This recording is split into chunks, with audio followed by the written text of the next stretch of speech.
Assalamualaikum warahmatullahi wabarakatuh. Selamat pagi untuk Bapak dan Ibu sekalian dan rekan-rekan saya. Perkenalkan, kami dari kelompok 11. Saya Nabil Putra Iwan dengan 3 NIM akhir 126 dan rekan saya.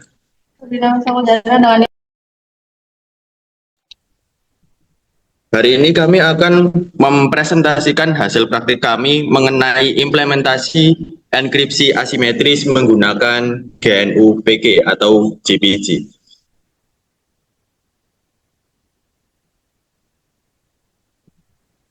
Yang pertama, kita mulai dari langkah awal dahulu, yaitu memastikan bahwa GPG telah terinstall, yaitu dengan menggunakan perintah GPG strip version.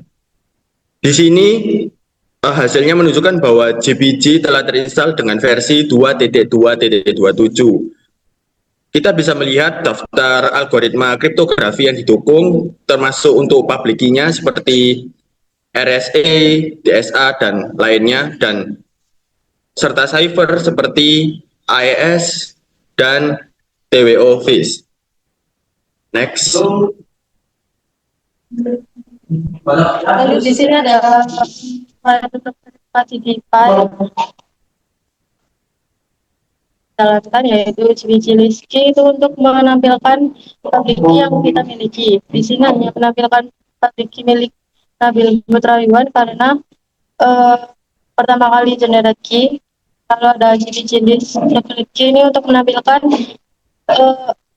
private key milik kita pribadi dan outputnya pasti satu. Sedangkan di list key itu public key itu terdiri dari keyring yang kita punya, bisa mengeluarkan output public key milik teman-teman yang sudah kita simpan. Lalu jika dua kode dijalankan tapi outputnya tidak keluar, itu kita bisa mengenerate key dulu dengan kode GPG change key. Oke, yang selanjutnya. Nah, pertama adalah pada bagian B1, pada poin B1, saya membuat file teks bernama secret strip 126.txt. Nah, file ini itu berisi informasi yang sangat sensitif seperti password database dan juga API key. Lalu, file ini dienkripsi untuk diri saya sendiri dengan menggunakan kunci publik saya, yaitu 24031554126 dan seterusnya. Hasilnya adalah file telah terinskripsi, dan seperti inilah isi file yang telah terinskripsi tersebut. Next. Selanjutnya di slide ini adalah proses dekripsi file. File sebelumnya sudah dibuat dan dienkripsi itu didekripsi dengan kode GPG decrypt. Memasukkan nama filenya yaitu secret 126.txt.gbg.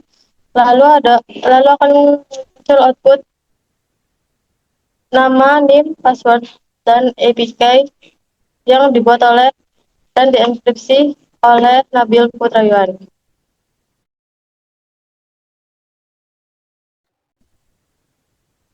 Oke.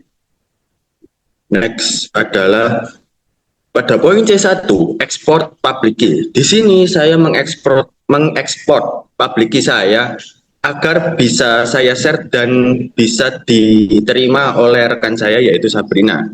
Lalu pada poin ke C2, yaitu import public key, di mana setelah saya mendapatkan public key milik rekan saya atau milik Sabrina, saya mengimportnya dan memasukkannya ke dalam list key saya. Setelah itu, pada bagian poin C3, di sini saya membuat file untuk rekan saya atau partner saya agar nantinya akan saya enkripsi kepada rekan saya tersebut.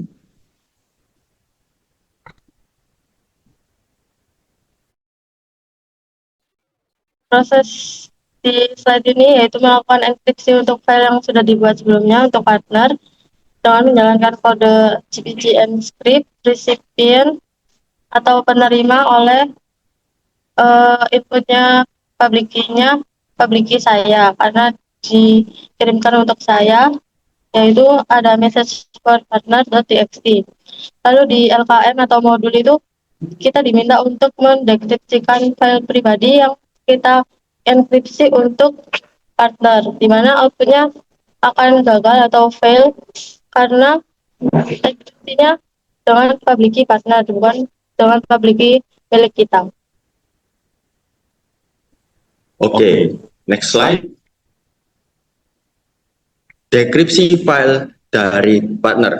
Di sini partner saya atau rekan saya yaitu Sabrina mengirimkan saya file yang bernama receive strip from strip partner.txt.jpg. Di sini saya mendekripsikannya supaya saya bisa membaca apa sih isinya. Dikarenakan Sabrina mengenkripsi file ini untuk saya menggunakan public key saya, jadi saya bisa membuka file ini dengan menggunakan secret key saya dan terbukti bisa. Dan hasil outputnya dari dekripsi tadi itu disimpan ke dalam decrypt receive from partner.txt.jpg. Lalu selanjutnya ada bagian multiple recipient, di mana kita bisa mengenkripsi suatu file untuk lebih dari satu penerima, yaitu kode slice recipient dan merupakan public key milik partner dan orang-orang yang akan kita kirimkan message tersebut, yaitu ada public key milik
lalu di slide terakhir ini ada trust level management, yaitu kita bisa mengatur kepercayaan terhadap public key milik seseorang dengan menginputkan kode GPG, edit key, dan memasukkan public key milik partner.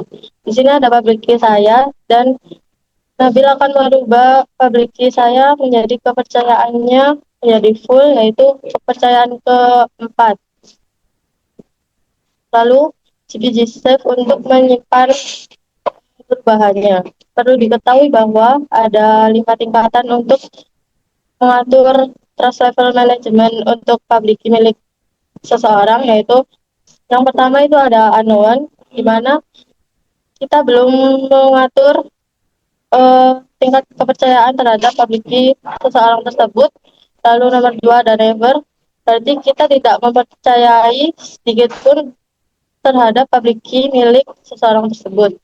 Yang ketiga atau tengah-tengah ini ada marginal, di mana kita antara percaya dan tidak percaya, tetapi bisa mempercayai dengan disertakan digital signature milik penerima atau public key seseorang tersebut. Lalu yang keempat ini yang kita gunakan, yaitu tingkat yang paling tinggi atau fully trust untuk mempercayai public key seseorang. Dan yang kelima, tingkat terakhir paling tinggi ultimate, ini tingkat yang paling tinggi untuk mempercayai trust level public key milik kita sendiri.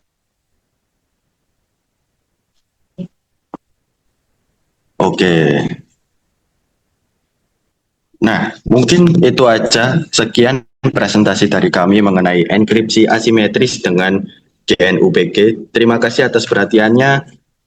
Wassalamualaikum warahmatullahi wabarakatuh.